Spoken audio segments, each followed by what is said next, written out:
Okay, good day mga Airsoft, good day mga kabigman. Hello po, good afternoon po sa inyo lahat. Ngayon mga Airsoft, magkakasama na naman po tayo. Review and unbox no, ng mga unit ng mga ating ka-Airsoft syempre from different province dito sa ating bansa, okay? Shoutout po, Jerwin Apoles of Rosario, La Union, okay no? What a coincidence, napakaganda ng ating live ngayon mga Airsoft. Napakamalaman. Bakit? Ito yung banggaan ng dalawang sikat na 4.3 sa ating henerasyon ngayon, okay? Yan yung i-review yung unbox ko, yan yung ipapakita ko sa inyo, bubisisiin natin, hihimayin natin ano yung pagkakaiba, ano yung lamang ng isa, ano yung kulang ng isa, lahat malalaman ninyo, no? Wala tayong itatago, lahat ibubunyag natin, lahat ibubulgar natin, ano yung downside, ano yung pros and cons, ano yung advantage and disadvantage ng bawat isa, okay? Kaya mga ka-Airsoft, kapit na. Ngayon, matututunan nyo na to, malalaman nyo na to, okay? Shoutout Roland Matis from Butuan City, okay? Nagre-repair po ba kayo? Sabi ni Jack.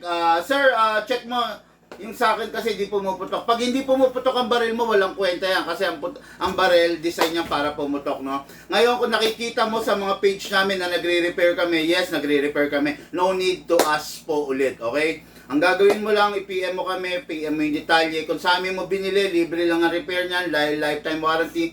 Kung sa iba mo binili, babayad ka ng parts, babayad ka ng labor. Okay? So, are you in Calgary? No, I'm not from Calgary. I'm here in... we are located here in Philippines, Bulacan. But I have lots of relatives there in... Calgary. No? Siguro dahil nakita ni Sir, oh, Banef. Kaya, ano, taga saan ba sila, Mama? Calgary. Hindi, saan sa banda sa Calgary? Downtown, di ba? Near downtown. I have a lots of relatives there in Calgary, near downtown. I think, I just don't know the exact location, sir, no? Okay, Bunkoy BK, no? Okay. Gandang tanghali, Boss Bigman. Shout out from Palawan, sabi ni Anselmo Anesor, no? Ano to? Aneron, sorry, no? Dave Baltasar, good morning po. Gandang hapon, Boss Bigman. Present. Na late ako. Actually, hindi ka pa late, sakto lang naman, no? Okay, mga Airsoft, tulad ng sinasabi ko, banggaan. The Battle of the 4.3 edition. Bakit merong tinatawag na 4.3? Ang 4.3 is yung length, no? Yun yung length ng isang pistol, no? Meron kasing tinatawag ito, isa-isain ko. Meron tinatawag na 3.3. Maliit lang yun. Meron tinatawag na 3.8. Meron tinatawag na 4.3. Meron tinatawag na 4.8. Meron tinatawag na 5.1, then 5.2. Wala na 5.8, 6.0 na, then 7.0. Okay? Paliit ng paliit. Ngayon, itong hinahawakan natin ngayon, itong pinapakita ko sa inyo is, kumbaga ito yung masasabi natin na naglalaban. Magkapamilya pero naglalaban. 4.3, okay? Para lang makita nyo, idea lang, no? Para may idea kayo. Itong hawak ko ngayon is a 5.1. This is the standard. Ito yung kadalasan na nakikita nyo. Bakit merong 4.3 Bigman? Okay, ang 4.3 makikita nyo mga Airsoft, ayan. Yan ang diferensya nila. Almost 1 inch, di ba? Yan ang diferensya. Hindi 1 inch kasi kung 1 inch, 4.3, dapat 5.3 to. Pero hindi, 5.1 to 4.3. So, talagang almost, no? Ayan, makikita ninyo. Pagpantayin natin. Ayan, di ba? Yan ang difference nila. So, mas malaki ang 5.1. Ngayon mga Airsoft, no? Ito banggaan to. Okay? Marami kasing nagre-request nito na timing naman na nagkaroon tayo ng order ng ganitong unit. Okay? Shoutout Jerwin Apoles of Rosario, La Union. Okay? Ito yung unit niya, no? This is the SRC 4.3 2011. full upgrade by Big Man. Okay, no? So ito, makikita nyo mamaya, i-compare natin, pagbabanggain natin. Okay? Then, shoutout Marvin Miranda of Atimonan, Quezon. Okay, layo rin ito ha, Quezon Province. Okay? Ang kanyang unit is the 2011. No? What is good and special about this? And what is bad about this? Malalaman ninyo in just a while kasi ibabangga natin dun sa upgraded version versus the non-upgraded version. Okay, no? So, ayun, let's roll. We don't have the luxury of time, kaya magsisimula na tayo pagkabasa ko nito. Okay. Salamat, boss. Bigay ko lang kasi sa akin to, boss. Di pumuputok eh. Location nyo, boss, para papunta na lang po kami. Salamat. Bulacan po kami, sir, no? Pwede nyo ipa-shipping, pwede nyo ipalala mo, pwede nyo dalhin personal. Okay? Question lang, Sir Big Man. Ano masasabi mo sa mga nang-hold up gamit ay airsoft toy gun? Maapektuhan ba community ng airsoft sa action na ginagawa ng mga hold-upper na gumagamit ng airsoft sa pang-hold up? Elmer Pestin Garcia. Okay, masyadong sensitive tong tinatanong, no, ng ating ka-airsoft na si Sir Elmer, no. Pero magsasalita ako base dun sa aking pananaw. Tandaan niyo mga ka-airsoft, every one of us is subject for his or her own opinion. Okay? Itong opinion ko. Actually, ganito yan mga ka-airsoft. For example, ikaw, bumili ka sa amin nito. Binili mo to. Paglabas mo dito or paghawak mo na to, wala na kaming control sa'yo eh. Kung paano mo gagamitin to. Kung mamamaril ka ng mga taong dumadaan, kung mango-hold up ka, wala na sa amin yung jurisdiction nito eh, no? Pero, ang masakit na parte rito, lahat ng buong airsoft community, idadamay mo. Idadamay nung irresponsableng nakabili nito. Tandaan nyo ha, ganito yan. As of today, as of this moment, hindi tayo pinapakailaman ng gobyerno natin. Bahala kayo, maglaro kayo dyan, bahala kayo, gamitin nyo yan as long as nasa tama yung paggamit nyo. Okay? Darating ang panahon, dahil sa mga irresponsableng user, irresponsableng seller na rin, irresponsableng user, no? I-regulate to ng gobyerno. Once na ang airsoft natin in-regulate ng gobyerno, ano yan? Anong mangyayari? Hindi lahat afford. Hindi lahat kayang sumunod. Hindi lahat kayang mag-comply doon sa regulation na gagawin ng ating gobyerno. So, ano mangyayari? Mababawasan tayo sa community. Kasi hindi lahat kakayanin mag-comply sa registration, sa licensing. Hindi lahat kaya mag-comply doon sa magiging total amount na nito. No? Sa ngayon, mababa pa mga presyo nito. It is because hindi naman tayo regulated eh. Pag tayo na-regulate ng gobyerno, magtataas ang presyo nito. Yung mga tao nga, most of our viewers, hindi afford eh. Lalo nang hindi nila makakayanan. Mas lalo nang suntok sa buwan. Tandaan nyo, pag dumami ang toxic na player ng airsoft, maghihigpit ang gobyerno. Bakit hinihigpitan ang Marilake? Bakit hinihigpitan ng mga kalsada, ang mga kalye? Bakit? Kasi maraming kamote na rider ng motor. Okay? Ako hindi ako magmamalinis. Minsan nagiging kamote rin ako, minsan hindi rin ako nakakasunod pag mga solid line, minsan umu-overtake ako. Hindi ako magmamalinis, no? Pero totoo 'yan. Maraming kamote, no? Maraming kamote kaya hinihigpitan. Bakit hinihigpitan ng Marilake? Dinadagsa ng mga kamote, no? Kamote rider na hindi naman racetrack 'yon. Bumabanking doon, nakakadamay sila. Bakit hinigpitan ng e-bike, ang electric scooter, ang electric e-bike? Bakit hinahawakan na sila ng gobyerno ngayon? Bakit? Kasi maraming kamote na driver ng e-bike, okay? Nagkapera lang, bumili ng e-bike, driver na, hari na ng kalsada. Okay? Kaya yan ang iniiwasan natin. Ngayon sa airsoft natin, pag dumadami yung toxic player, yan, katulad pakibigay, pakisettle mo. Pag dumadami yung toxic player, pag dumadami yung mga irresponsible player, hahawakan tayo ng gobyerno natin. Ire-regulate yan ng gobyerno. So, ano na mangyayari? Wala na. Mababawasan na tayo. Yun na siguro yung pagbagsak ng airsoft, no? Kasi ang makaka-afford na lang is yung mga may pera, no? Sa ngayon, lahat pwedeng makabili. 'Di ba? Kahit kahit nakatira sa estero, kahit nakatira sa ilalim ng tulay, kahit illegal settlers, kahit 'di ba? Kahit nasa liblib makakabili kasi hindi regulated 'di ba? Pero sa pagdami ng mga toxic, yan katulad niyan, ginagawang pang-hold up, ginagawang panakot, ginagawang pan-trip, nasa sa inyo rin, no? Nasa sa inyo rin 'yon. Kaya dito sa atin sa Big Man, ibang-ibang treatment natin Wala kang alam, hindi ka capable sa airsoft, huwag kang bibili. Hindi ka namin bebentahan. Wala kang valid ID, hindi ka namin bebentahan. Hindi kami tulad ng mga ibang seller na makabenta lang, no? Dito sa Big Man, kahit maigpit kami, nakakabenta kami. Kasi we are trying to promote a responsible community. We are not after your pera. We are not after your yung pwedeng kitain, no? Nagbibigay nga kami ng lifetime warranty, 'di ba? Para gusto namin masaya yung player namin, 'di ba?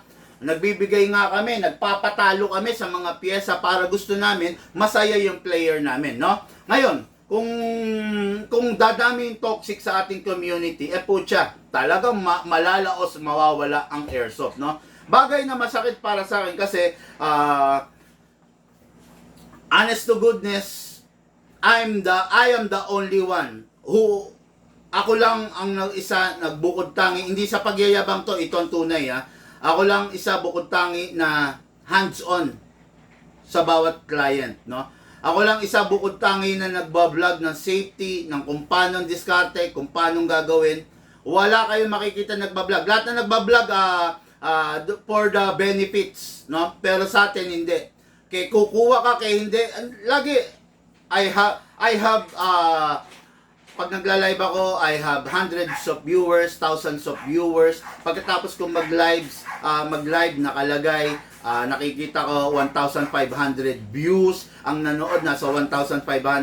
Hindi ko naman sigurado, hindi ko naman alam kung lahat yung 1,500 views na yan on the first hour of my live, kung bibili. 'Di ba? Ikaw na nanonood ngayon.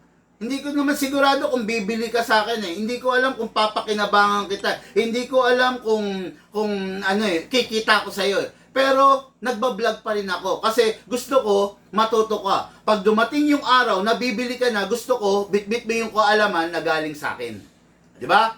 Ako lang naman ang gumagawa niyan Kaya masakit para sa akin kung masisira yung airsoft community kasi ang ganda ng binild kong community dito sa Big Man Lahat sila matalino, lahat sila alam nila yung kung paano, no?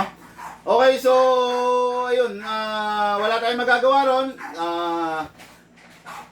Beyond our control na. Pag yung airsoft lumabas, so kung gagamitin sa pang-hold up, wala akong magagawa ron. 'Di ba? Wala tayong magagawa ron, no? Panood ulit, idol, pa-shoot. Shout out from Israel, sabi ni Sir Lando Lemon Abitong. Hello, Sir Lando, no? Good afternoon po. May Tokyo Marui BSR10 po kayo. Meron po, mag-message po kayo, no? Okay, so James Ryan Bogate. Pero tandaan nyo to isang tip lang Kung bibili kang Tokyo Marui, siguraduhin mo may pera ka. Okay? Katulad niyan, binibili mo Tokyo Marui BSR10. Ang Tokyo Marui BSR10, 360 FPS lang. Malakas pa tong mga pistol na hawak ko ngayon. Okay? Para lumabas yung beast mode, yung halimaw mode ng BSR10, prepare ka ng 12,000 to 15,000, i-upgrade mo yan. Lahat ng laman loob. Okay? Pero kung mananatiling stock yung BSR10 mo na Tokyo Marui, mag-pistol ka na lang. Itong pistol na hawak ko, lakas-lakas. Di ba? Ano yan Hindi sa sinisiraan ko, Tokyo Marui, ano yan Pioneer yan, talaga nasa taas na brand yan, high-end yan. Kaya lang, kung sakto-sakto lang ang pera mo, hindi kasi kita kilala, no? Kung sakto-sakto lang ang pera mo, huwag ka magto-Tokyo Marui. Hindi ka mag-e-enjoy. Full plastic, kailangan i-upgrade mo muna. Ngayon, kung sumusuka ka ng pera, go! Walang problema yan, no? Sinabi ko lang yung opinion ko kasi hindi naman kita kilala. Malay ko ba kung kaya mong gumastos, malay ko kung kaya mong upgrade. Pero kung hindi mo kayang i-upgrade na bibili ka ng unit, then i-upgrade mo worth 12,000 to 15,000, huwag kang magto-Tokyo Marui. Okay, payo lang yan Okay, good afternoon. Taniki, Regan, Tejada. Shout out, idol. Hello po, Sir Taniki Regan Tejada. Okay? So, ito na. Napakalupit. Unahin natin to. This is a 2011 by the WE. Gwapo, maganda. Napakalupit. Napakagwapo, no? Pero, topakin. Okay? Topakin. Lalo na tong unit na to, hindi to upgraded. Okay? Pakikita ko sa inyo, ha? Papakita ko sa inyo ngayon yung difference ng upgraded versus the non-upgraded. Itong hawak ko, non-upgraded. Kuha tayo ng upgraded.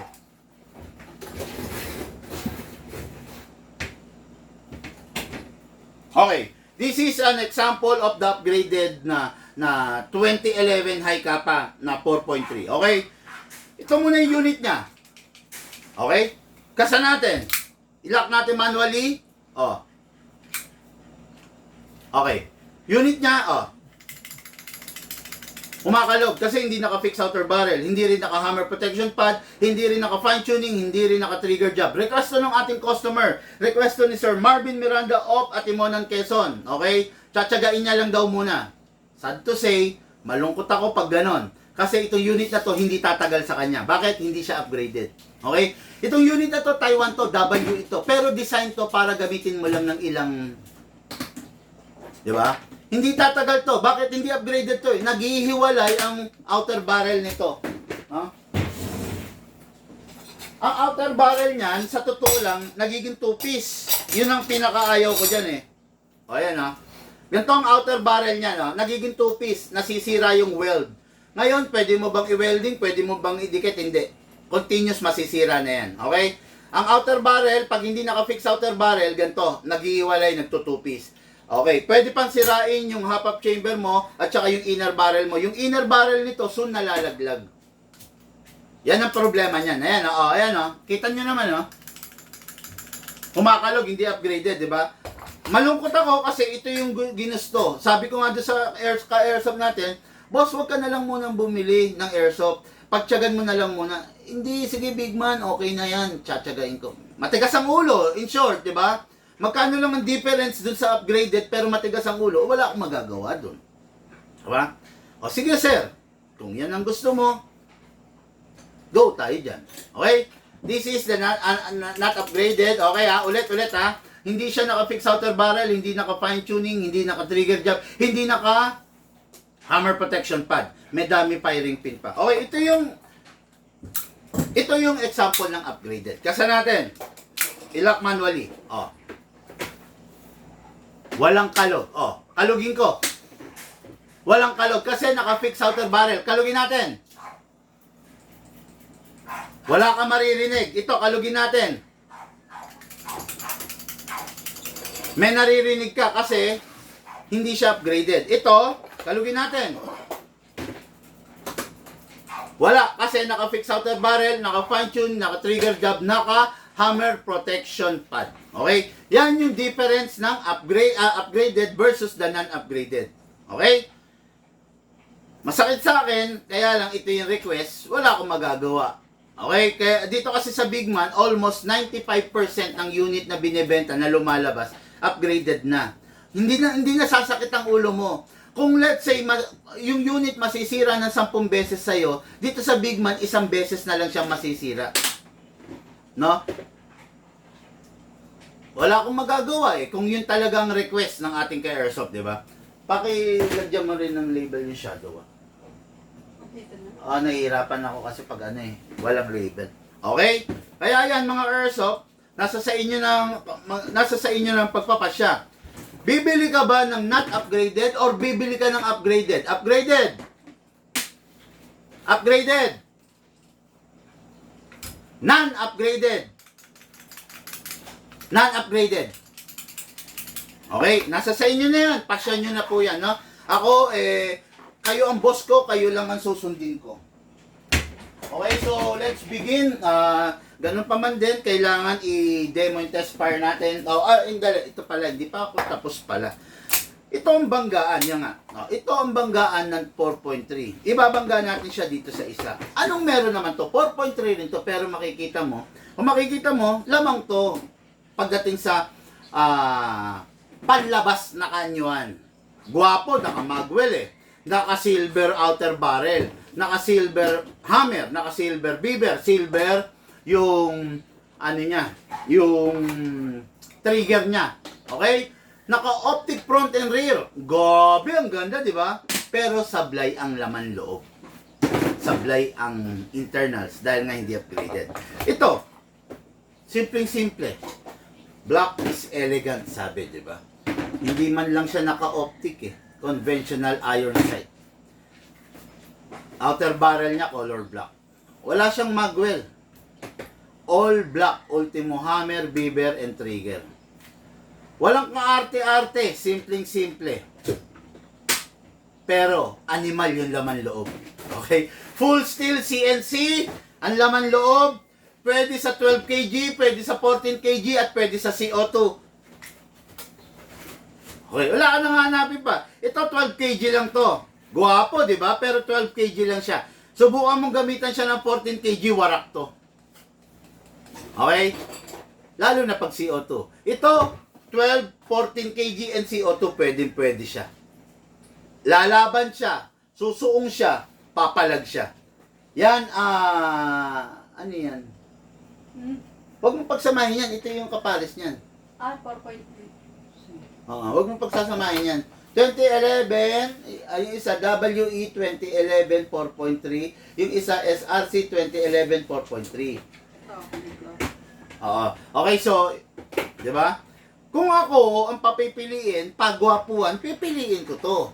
Pero, wala na kasi ako sa stage ng pagwapuhan. Nandun na ako sa stage ng performance. Sa performance, pipiliin ko to. Nasa sa'yo na. Parehas yan, aggressive yan. Aggressive mag-fire, aggressive pumutok, matinding dumiin. Kasi 4.3. Expected mo na yan pag sa 4.3 dahil nga maiksi siya, aggressive. Di ba? Aggressive yung bala, talagang nagwawala sa ere. Malikot. Hindi katulad ng mga 5.1, talagang pino. Kasi syempre mas mahaba ang 5.1. Mas matindi yung travel, di ba? Okay, so Polo Rodi, a very good and thankful Thursday, Sir Big Man. Hello, sir. No, hello po. Thank you po, no. Okay, good afternoon. Okay, good afternoon, boss. Watching from Sampaloc, Manila, Michael Ochenko Valiente. Hello po, Sir Michael. Okay. Sir Jess, mga gano'ng cheapest na rifle. Pag-PM po kayo. Magkano ang cheapest na airsoft? Ang cheapest na airsoft is yung pinakawalang kwentang airsoft. Magkano yung pinakamurang airsoft? Pinakamurang airsoft is yung mga pinakamabilis masirang airsoft. Okay? Magkano ang pinakamurang airsoft? Ang pinakamurang airsoft yung mga pinakamahinang airsoft. Magkano ang pinakamurang airsoft? Ang pinakamurang airsoft yung mga pinakapatapon na unit na airsoft. Okay? Kaya kung maghanap ka, huwag ka maghanap ng pinakamura. Maghanap ka yung maganda at yung bagay sa paggagamitan mo. Okay? So, let's begin. 2011 muna tayo na 4.3. What is good and special about this? Na-discuss ko na. And what is bad about this? Na-discuss ko na rin. Replay nyo na lang po para malaman ninyo. Okay? Hindi po to upgraded ha. Makalog. Ayan no. Hindi rin siya naka-fix outer barrel ha. Wala. Ayan na. Ayan. At least alam nyo. You know what to expect no. Ngayon, kung bibigay, masisira ba yung Big Man? Definitely, 100% masisira to, no? Kasi hindi siya upgraded. Yun nga, dahil mapilit yung ating bossing. Okay, no? So, let's begin, no? Kunin natin yung magazine niya. Magazine niya, ganun pa rin. Kahit maliit siya, maximum of 27 rounds. Then, lagyan natin ng bala, hatakin to pababa. Then, put your right thumb here all the way. Then, pump lang po tayo. Mas mabilis kung meron kang reloader ha, kasi mas maano yung paglalaro mo. Mas mabilis ka maglalagay ng bala. Okay? Alternate, left, right, left, right, left, right. Then, lagyan natin silicone oil. Press the valve, then spray. Okay, after that, dito sa ilalim, spray. Kunin natin yung unit. Kasa natin. Ilock manually, then sprayan sa slide stopper. Okay, then sprayan natin dito. Okay, that's it. Then release, then rest. Lagay tayong hangin. Tulad nga ng sabi ko, W ito, 12 kg lang ilalagay. Huwag gagamitan ng 14 kg. Upside down, then press down. 1, 2. Okay, 2 seconds is enough para dito sa airsoft natin. Marami na pong... Ay, sandali. Hindi nga pala naka-fine tuning to. Okay, no? So, ba't nilagyan kong 2 seconds? Itaga natin. Okay, hindi naka-fine tuning and trigger job tong unit na to. So, ayaw nung ka-airsoft natin, hindi naniniwala dun sa fine tuning and trigger job natin. Dagdagan natin ng 3 seconds pa. 1, 2, 3. Pag naka-fine tuning and trigger job, tandaan niyo, pag naka-tuning, nilalagyan lang namin 2 seconds. Tapos yung 2 seconds na yan, can fire 40, 50, or 60.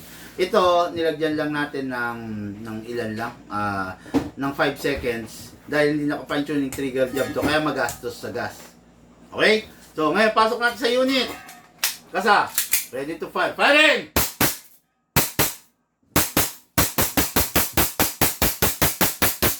Open slide kasi wala na pong bala. Next thing to do, release the magazine. Siyempre, release the slide. Press the hammer by pressing the trigger. Okay. Itong unit na to for packing papunta ng Atimonan, Quezon. Unit na ating Airsoft Marvin Miranda. Marvin Miranda. Sounds familiar. Okay. So ito pong unit na to for packing and for shipping na po. Pag hindi na gagamitin yung unit, make sure wala lamang bala at wala lamang hangin pasingawin. Okay. Ito na po. Next unit natin. Unit ng ating Airsoft Jerwin Napoles of Rosario, La Union. Full upgraded. Okay? Itong liit na to, yung isa kanina walang upgrade. Itong liit na to, ang karga niyang upgrade, number 1, fixed outer barrel, fine tuning, trigger job, half-up rubber, hammer protection pad. 5 upgrade para sa isang napakaliit, napakasimpleng unit. No? Napakasarap, napakatindi, mag-e-enjoy yung ka-airsoft natin. Okay? Boss Big Man, good afternoon po, watching from New York City. Hello, grabe, ang dami nanonood sa atin. Talagang sa iba't ibang nasyon, no? Ask ko lang, boss, how much CQB TAN assault rifle? Bossing, regarding your question, mag-message ka po sa amin, no? Yung comment section kasi natin hindi para sa mga inquiry. Yung comment section natin hindi para magbentahan tayo, no? Yung comment section ginawa para for the viewers inputs, no? Halimbawa, may opinion ka regarding on certain topic, doon yung comment section natin, no? Pero kung magbebentahan tayo, mag-inquire ka, then kailangan mo ng reply ng detalyado, mag-message ka para mabigay sa'yo. Kasi yung reply na detalyado, mahaba masyado yun, marami yun. Maraming details eh. Hindi pwede i-discuss natin sa comment section kasi to make it fair, dun sa nag-order nito, umorder siya kasi i-discuss ko sa live. Okay? Ngayon, kung ang i-discuss ko sa live is yung inquiry nyo, kawawa naman yung umorder, hindi siya matututo. 'Di ba? Kasi hindi tayo makaka-focus dun sa unit na in-order. Okay? I just hope na alam nyo yung tama. I just hope na gawin ninyo yung tama. Okay? Yan. Mag-inquire po kayo, mag-message po kayo. Okay? Sana, no? Sana, 2025 na. Sana, a little sentido común, sabi nga. Kumbaga, ganito kasi yan no? Halimbawa yung teacher mo sa math, nagdi-discuss ng lesson. Nagdi-discuss siya, multiplication. 'Di ba napakapangit kung magtataas ka ng kamay, "Teacher, what is biology?" 'Di ba? Ang pangit naman nun, 'di ba? Nagdi-discuss yung teacher mo ng math. Multiplication. Tapos itatanong mo science. Ano po yung biology, teacher? 'Di ba pangit? Yung bang teacher mo,